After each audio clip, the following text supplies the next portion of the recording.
निर्मला देवी की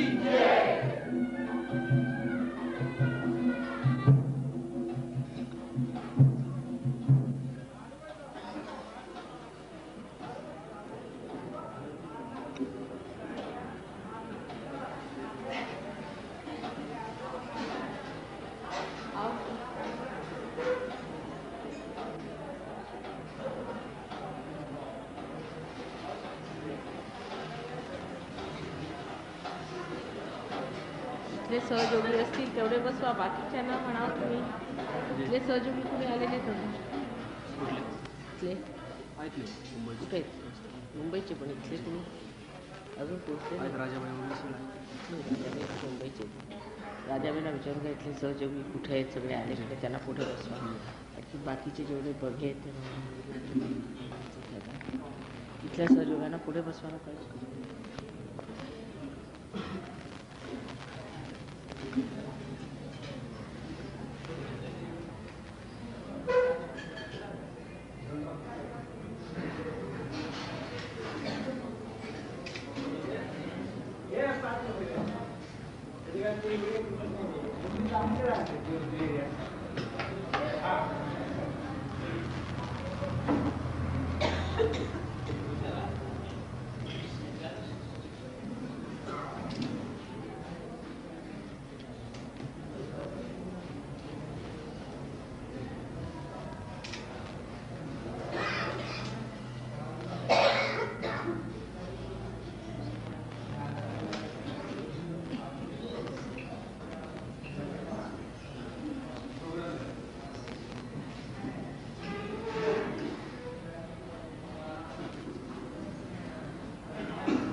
आपण पुढे बसा.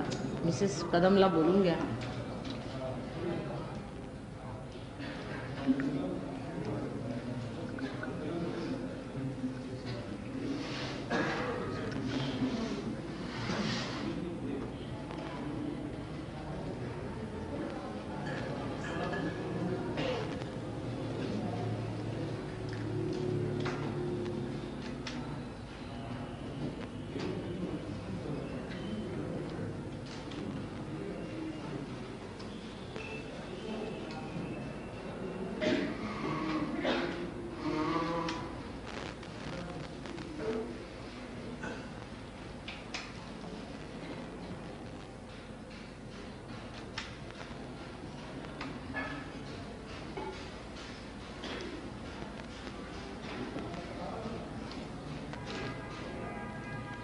मोदी आले का?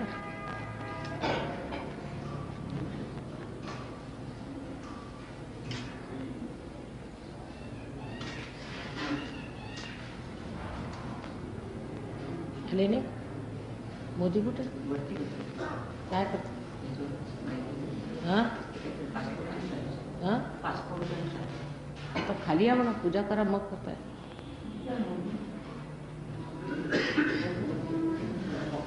Call all of them. They haven't come as yet.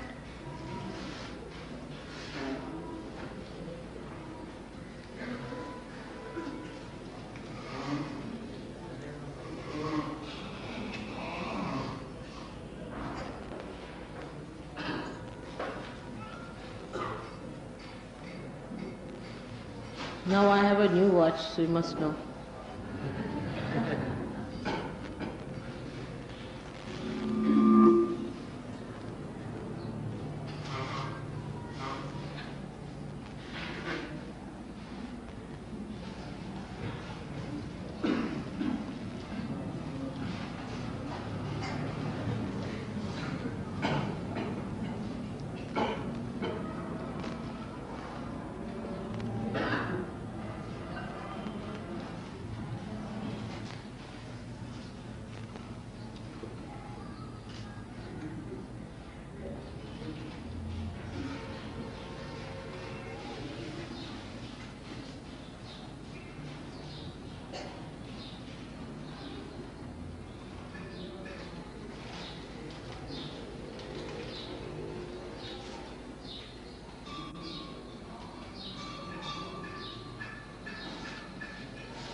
By कुठे गेले?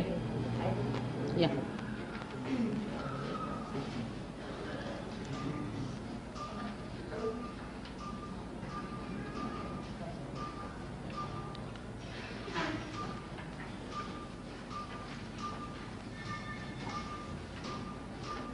बसा जेवण तुम्ही जरा शांत बसा.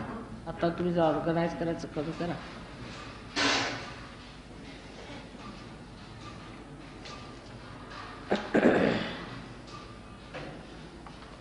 Today again is a New Year's Day. Every New Year comes because we have to take to something that is new. It has been so arranged that the sun has to move for 365 days and again a new year has to come. Actually, the whole solar system is moving in a spiral way. So there is definitely a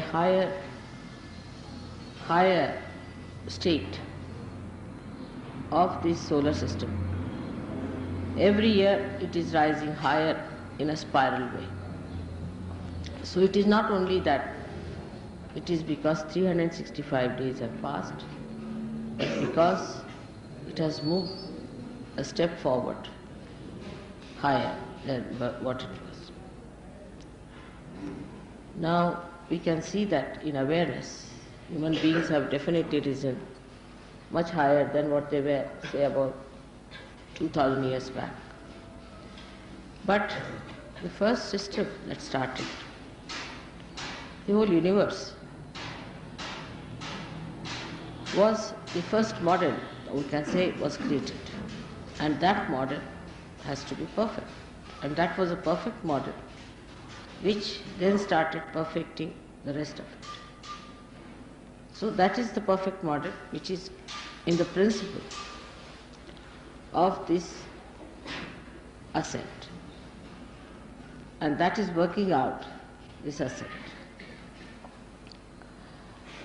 Now the perfection of the rest of the universe takes place in various directions. But today we have to consider the Mahalaxmi principle. Now Mahalaxmi, as I told you, is a perfect principle. It's a perfect principle. It's perfect.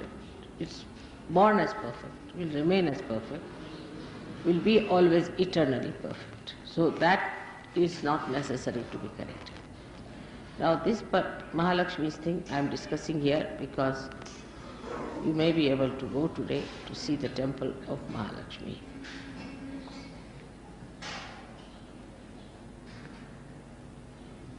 Now the temple of Mahalakshmi, when you go there, you have to know that this deity has come out of the Mother Earth in this particular place. That means this place has got a capacity to give you a force, we can say an additional force, or an intensive feeling of evolution. If you are sensitive enough, you can see that, you can feel it, and you can do it. But if you are not so sensitive, you are still so conditioned and still outside, that may not work out. I mean, all kinds of things can be done, but if somebody wants to remain a stone, you can't do anything about it. So this Mahalakshmi principle is working out in this place, Kolhapur. Normally this place should be very, very warm because of this position. But even in summer this place keeps very cold because of the vibrations from the temple that is emitted. The people in this place may not be so aware either. We cannot say if they are aware, because as negativity has to come forward, there are lots of sugar factories and lots of alcoholism going on here. But we have to take the best advantage of every place which is created specially for a particular purpose. So it's a pilgrimage in a way that we are here, that we have to look after our Mahalaxmi principle of our ascent. As you know, this ascent starts at the Navi and is surrounded by the Guru principle. Now the Guru principle within us, if it is absurd, if it is juxtaposition, placed in a juxtaposition way, if it is not properly embedded within us, if it is not emitting through our character and behavior, Mahalaxmi Tattva cannot be strengthened. Mahalaxmi Tattva is strengthened through Guru principle. Now we are lucky today because there was the birthday of Dattatreya, just the other day when we had the puja, and today is this Mahalaxmi Puja. So two things together we have got together. First was the Datta Puja and today is this puja of Mahalaxmi.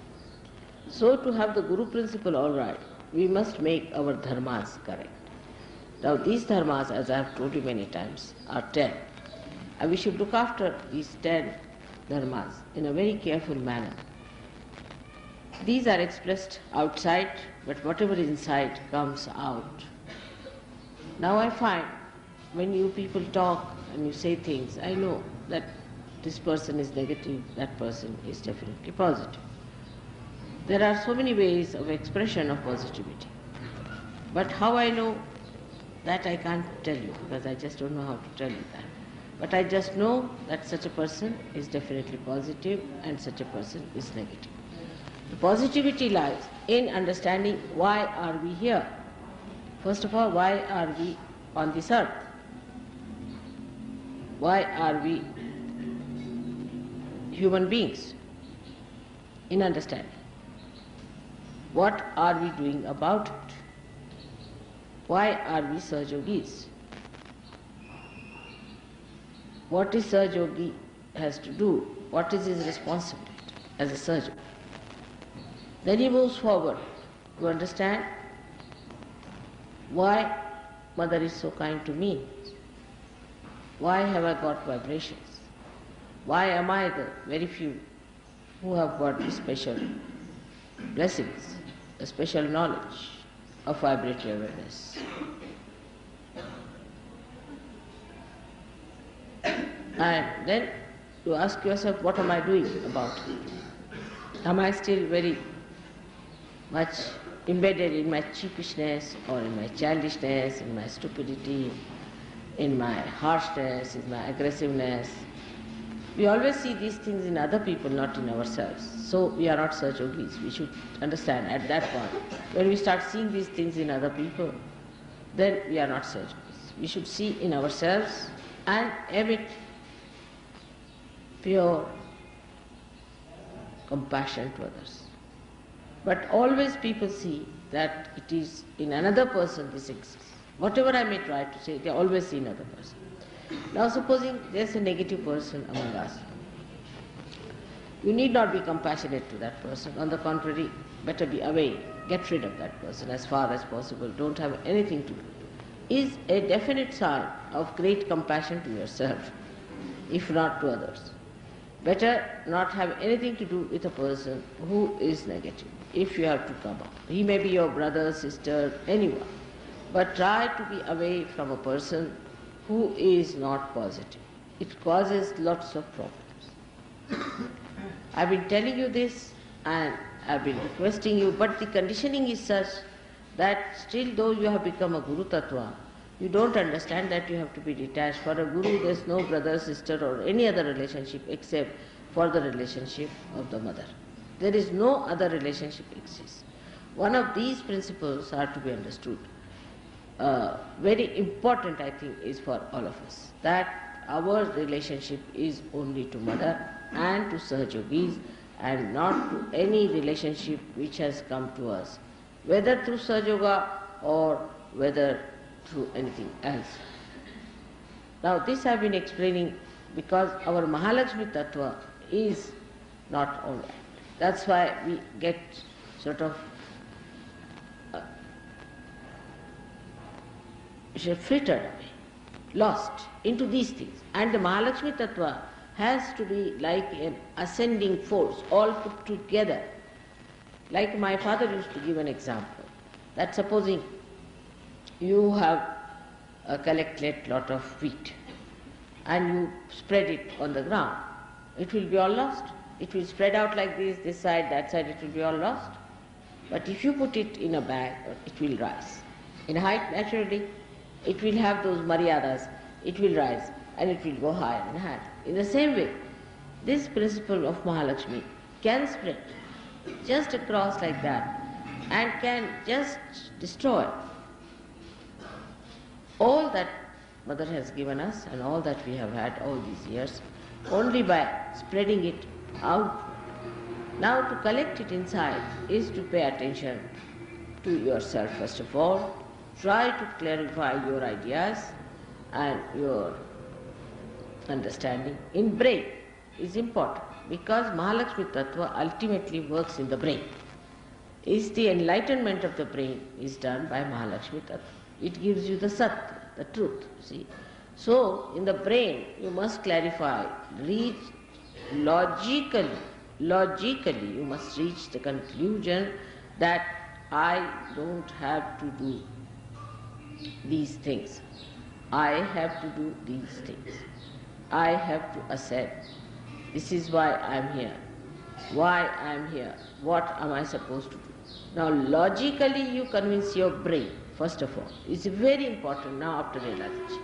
Because if logically your brain doesn't understand, it will always be cheapish, childish, indignified, or could be harsh, horribly oppressive. It could be one of these.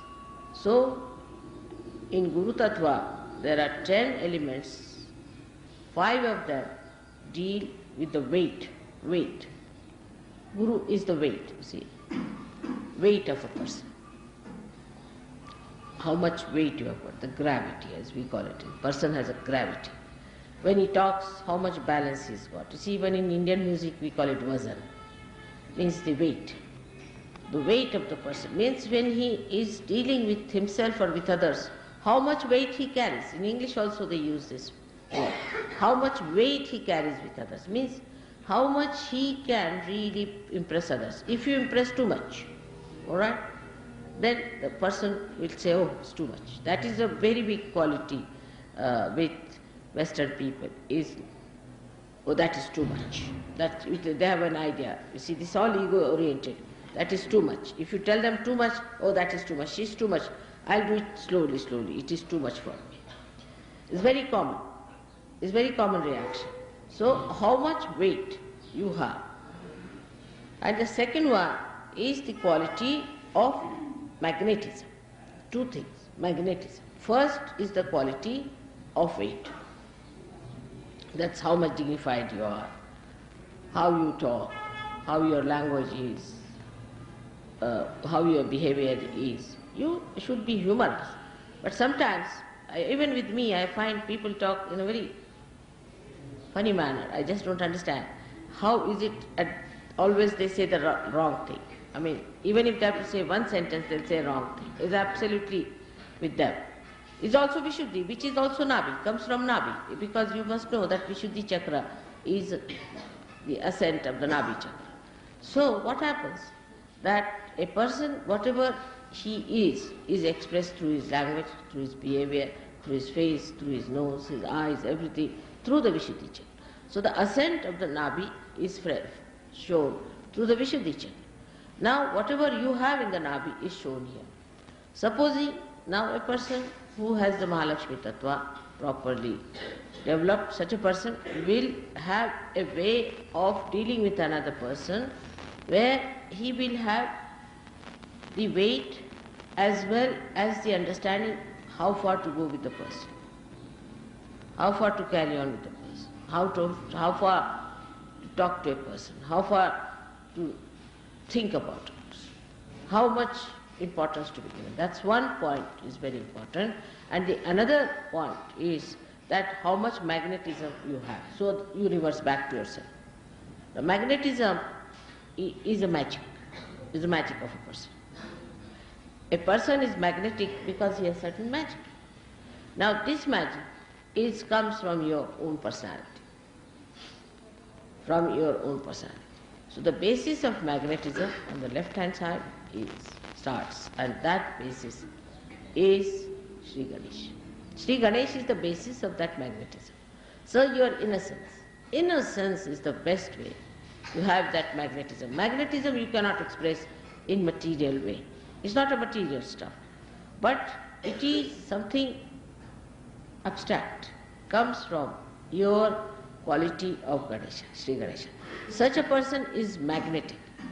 Magnetic means that such a person attracts another person because of the weight of the person, because of the quality of the person. Such a person attracts, but does not attract for lust, greed and nonsensical things, but attracts another person because of the fragrance of love in this another person. Now it is always confused, because it's such an abstract thing. So one must understand it in a very subtle way. What is this magnetism that one should have? You see, there are some gestures people use artificially, which normally they have been using just to attract other people, the way they walk, the way they dress, the way they live. All these things are of no use. It is something so inner, that fragrance is so inner, which must be developed. But in Sahaja Yoga, I have seen people just don't bother about it, just don't bother. They think the way they have been living, the way they have been this, say if they are English, they are English. If they are French, they are French. If they are Indians, they are Indians. If they are from Kolhapur, they will be from Kolhapur. These ideas first must be curbed out, because the fragrance spreads everywhere, whether you are English or anything. So the fragrance of a person develops through, first of all, the Ganesha principle within you. Ganesha principle is to be first of all seen to. Now a Ganesha person is not a person who is absolutely remorse type, or a person who is such a gone case that even if you beat him up and make him into a complete mince thing, he will bear it. It's not that. It's not that. On the contrary, the quality of magnetism is such that it attracts you to a point where you are not disturbed. Now this is a very important point we should know. You see, if you have other love, like carnal love and all other love you have, then that love you may attract the person, that person can destroy, and it destroys you, always. But this attraction does not destroy, does not destroy. The attraction is up to that point that you are not destroyed, because you being much higher, much deeper and much weightier, you cannot be destroyed by a thing that whom you are attracting. Always a greater magnet attracts the smaller magnet. And that is what one should understand. This magic and this charismatic temperament of a person comes by, first of all, the Ganesha Tattva, innocence, and secondly, by complete dedication and devotion. Those who are completely dedicated and devoted to Mother, not to anything else, Ganesha Tattva again, not to your wife, not to your husband, not to your sister, not to your country, not to anyone but to Mother. Complete dedication gives you that charisma or that attraction. In Sahaja Yoga, such a person becomes really attractive, and such a person has a name. Now some people think that if you are Konadara,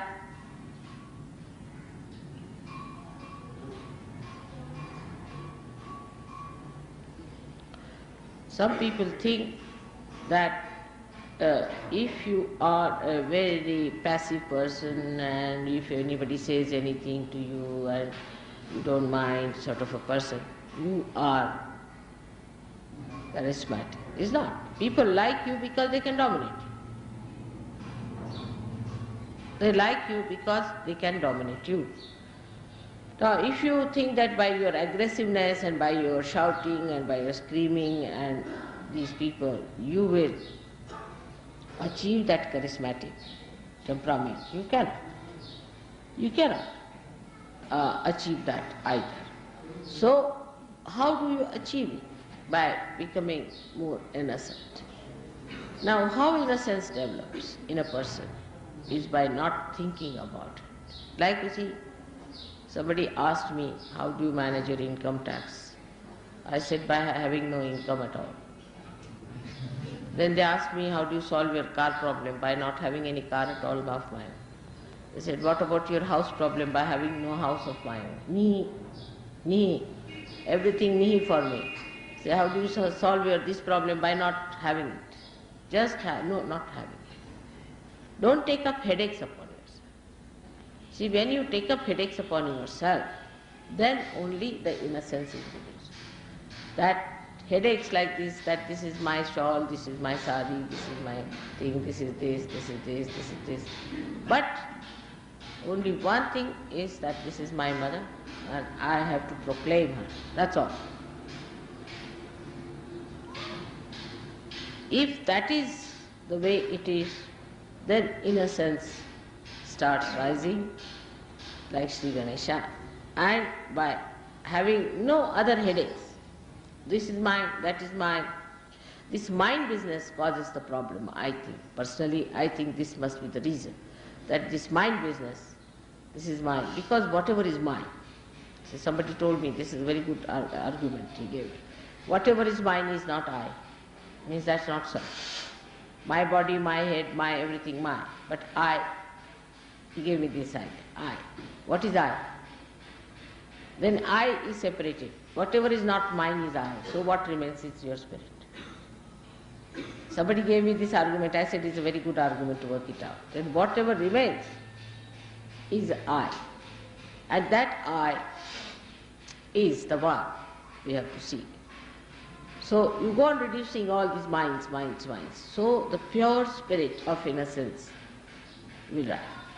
So the idea about spirit also, people think that if you become spiritual, I don't know what people think about spiritual people, but the idea about spiritual people is that you have to be something terrific like a bull, or I don't know, you have to be sharp like a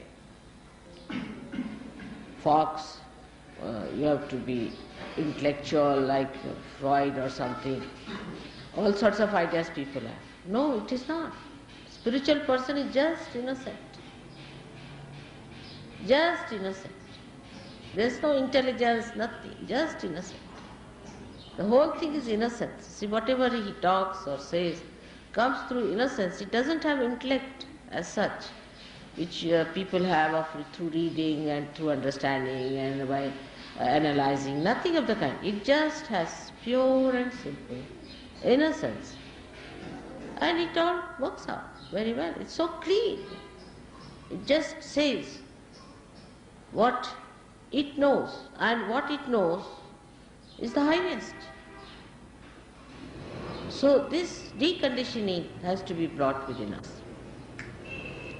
But you should not discuss it among yourself. Also, once you start discussing, then you see, it becomes sort of a theological argumentation. There is no theology about it. It's very simple. It's the simplest thing is to be innocent. But the innocence is lost. Why? Because our attention is in different ways. We are attentive to other things. We are looking at other things. You see. It's so simple, Today I was thinking, I have to buy 3 9-yard saris. A simple question I answered. Because there are 3 ladies who wear 9-yard saris and I have to give them 3 9-yard. That's all. I just thought of it. All right. I came here, I saw a very nice sari being put in. So I asked her, where do you get? She said, you get here. I said, all right. So we go and buy those 3 saris. No analysis, nothing of the kind. I just came into my mind, I have to buy 3 saris, finished. The answer is. So even the atmosphere is so innocent. The whole situation is so innocent that the solution is presented by innocence to innocence. Innocence works out in everything, you see, because everybody has little bit of innocence in everyone, isn't it? So you can, it's like fifth columnist, you see. The innocence is the fifth column within you. So if any person is innocent, you see, he'll work out on your fifth column and will make you all right. When you give bandhan to others, what happens? You actually bind him by your innocence. And the poor fellow doesn't know. He has his innocence within him. You capture that innocence. That's how you are there. That's how you manage. It's very simple to work out things.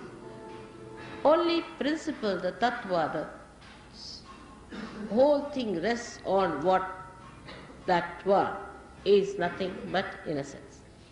So try to develop this by all these things are neti, neti, vachanairni gumo avuchu. So by saying not this, not this, not this, not this, not this, to all your thoughts, not this, not this, not this, not this. You reach there.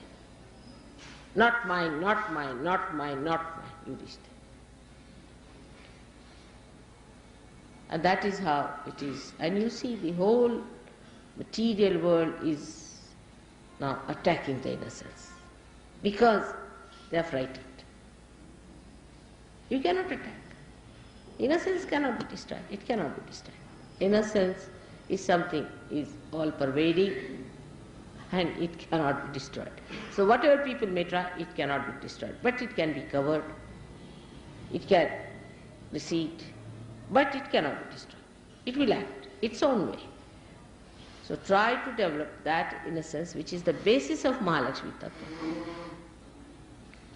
We should say, or that is the essence of Mahalaxmi Tattva. So the outward thing is the weightage, weight, the dignity, the behavior, everything, is the outward thing, and the inside thing, the Tattva, the principle, on which it is based, is innocence. Now, if we understand Mahalaxmi Tattva within us, how it has to work out.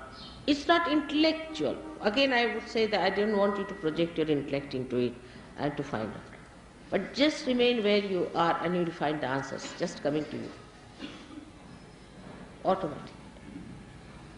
Just don't project your minds into it. Just you'll get all the answers to every question. Just like that. Because innocence in everyone is the simple answer. While all the complications drop out, the innocence is. And that is what is the love of God. Is the love of God. So don't confuse this with love, with all your nonsensical love ideas you have about people and identification, misidentification. This is pure love within us, the purity, the innocence, which is love, and which is life itself, we should say, is a part of that, the Prana Shakti. But Prana Shakti is not Mahalaxmi. So Mahalaxmi is the essence and essence of everything. Because if creation has to take place also, if desire of God is there, and if there is no Mahalaxmi Tattva, then what is the use of having the desire? It's finished. Supposing even if you have creation and you do not have the Mahalaxmi Tattva, how will you work it out? You cannot work it out. You have to have Mahalaxmi Tattva because they do not have any meaning. So outwardly it is Mahalaxmi Tattva, but inside is, we can say there are three cores. The first core is Mahalaxmi Tattva, outside. To look at, you see the growth, all right. Then inside is the creation, that is all the elements being created and all that. But inside that is the desire. And inside the desire is the half one, you can say, is the Ganesha Tattva. So this Ganesha Tattva ultimately overpowers everything and permeates through everything. And this is, I would say that don't think about it. Just allow your innocence to grow. Simple innocence and your dignity. That's very important to have your dignity. Like some people think if they wear torn clothes or walk about on the street, they are big sannyasis. It's wrong. Why? You are not being dignified. And God has given you so much. Why should you try to show that you haven't got anything, just to show off that you haven't got anything? God has given. This is just a sort of a thanksgiving to God. That God, you have given me so much. You have to wear the best. Like in puja, if you see the ladies here wear all their nose rings and all their ornaments and everything, on the temple if they have to, everything they wear. And in the same way, men also wear their very clean dresses, very clean things, whatever they have. They wear simple, clean dresses, whatever they have. But no ostentatious. It's just a thing by which you express. The God has given you this, oh God, It is such a great day today to be the New Year, on the New Year day to be here on Mahalaxmi's place of Kolhapur. And this is also called Kolhapur because Kolasura was killed here. Kolasura was a horrible fellow like a fox, and he was born again. Now he is again dead, thank God. He was here and now he is dead. Kolasura died. You don't think about it, again your mind goes on. Don't think about it, I'll tell you about it. I have deliberately avoided the name. He was born again and was finished now. So this is the place where Kolasura was killed, where this was established, so Mahalaxmi's incarnation came in, and that's how this place has a special value that we have come here for a pilgrimage. And let us be, in a humble way, think about it. Actually, these things could not take place in the West, because even if they had come out of the Mother Earth, who would have recognized them? Who would have known about them? Who would have respected them? Who would have worshipped them? That's why it did not happen in the West too much. But it is there, little bit is there, no doubt. But here, now, we have all these temples, and the attack on the innocence has come from the Tantrikas. And so the Tantrikas entered all these temples, and they tried to establish themselves. But gradually they are being neutralized and cleaned up. These Tantrikas have gone into every temple of all the goddesses, and they will be gradually all ousted out. So this is the attack that came through, and that's how these Brahmins, you see, came down and settled in these places, so-called Brahmins, and tried to preach about all tantric methods and things here in the temple, and they really spoiled the atmosphere. So may God bless you all. I want you people to develop concentration of mind so that you rise above all other misidentifications and get identified with a pure spirit through your Mahalaxmi principle. May God bless you. आता काय पूजन असेल ते करा. कुठे काय? This is Mahalaxmi Sutras they will say today. काय तुमचं आता आधी गणेश पूजन तर पाहिजेच, मग त्याच्यानंतर महालक्ष्मी पूजन. काय जास्त